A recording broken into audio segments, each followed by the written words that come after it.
friends. Dr. Nancy Trimbley, putting the power and knowledge of your health back in your hands. So, why would just these two fingers of both hands have weak and brittle fingernails?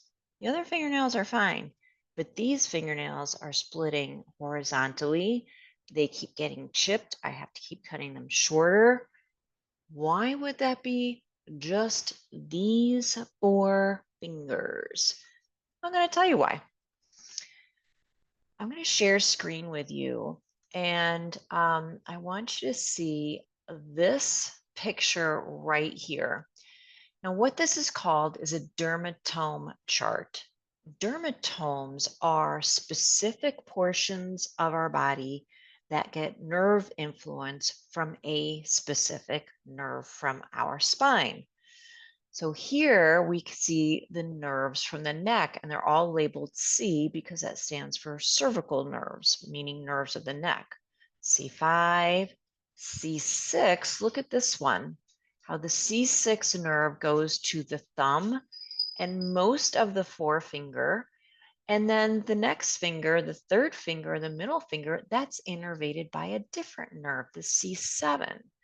The C6 nerve is primarily in these two fingers. And the way we learned this in school was that this was our six shooter, to remember that this was the C6 nerve. So with me, I know I have a problem with my C6 from an old injury.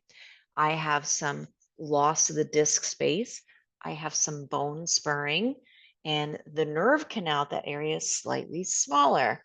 So any kind of stress in my neck, whether it be riding a bike, doing the work that I do, bonking my head, sleeping awkwardly, or just purely gravity, is going to focus on that weak spot in my neck, the C6. So no surprise that I tend to get maybe achiness or tingliness in these fingers. My nails tend to get brittle and weak in these fingers. So I have to spend extra energy getting adjusted by my chiropractor on the lower neck, by having decompression work done where I separate the vertebrae, make more room for the nerve in my neck, and also make sure I get my massage because these nerves also go to the muscles of the neck. And when those muscles get tight, they actually clamp down on the nerves that go to the shoulder and arm. So I want to show you this next picture here. Let's see. This one is showing the nerve roots and the lower neck, C4, C5, C6, C7, and right at the T1, the upper, very top vertebrae of our upper back. And all these roots come out, they form into what's called a plexus. So all the nerves come out, they kind of join together, and then they split up again and go into the arm. This nerve right here is the median nerve. And you might have a medical doctor tell you, oh, you have tingling or numbness in these fingers. It's your median nerve in your wrist. And they might say to you, a medical doctor, remember, they have two methods of treatment, drugs or surgery. So they might give you a cortisone shot in your wrist. They might give you steroids to take by mouth and then say, up, that didn't quite help it. Let's do a surgery to snip right here in your wrist. Guess what? If that's not exactly where the problem is coming from, if it's coming from your neck and you snip this ligament right here to free the nerve at your wrist, you're still going to have the problem. And now your wrist and your hand are not as strong and not as healthy, and you can never undo that surgery. So my suggestion for you is you're having troubles like this, I would have you see a chiropractor and have them check the nerve roots here at your neck. I've found that at least 75% of the time when somebody comes in with finger issues, at least 75% of the time it's coming from your neck. There is that other 25% where it's either solely coming from the wrist or it's both the neck The neck needs to be adjusted, and the wrist needs to be adjusted. Because what happens if the nerve root is impinged here, this is called the carpal tunnel, and it's literally a tunnel. The carpals are these bones right here.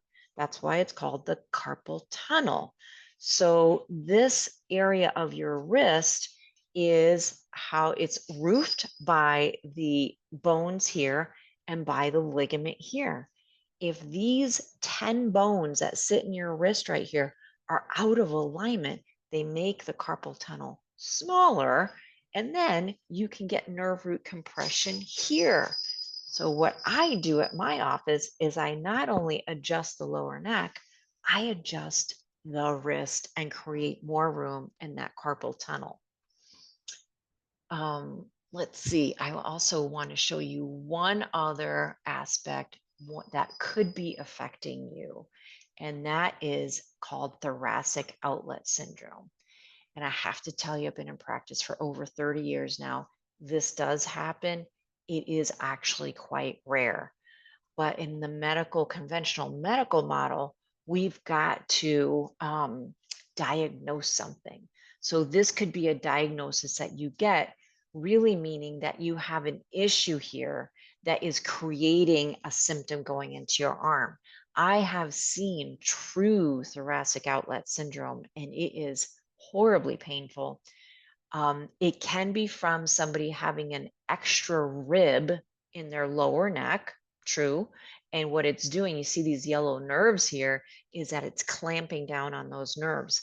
I've also seen people that have had muscle spasm in their lower neck, which is again clamping down on those nerves. Um, this does happen, but it's actually quite rare. And I would encourage you that if you're having troubles like that with your shoulders, your arms, your hands, your wrist, go see a chiropractor first. And this is how I determine it's not 100% coming from your wrist.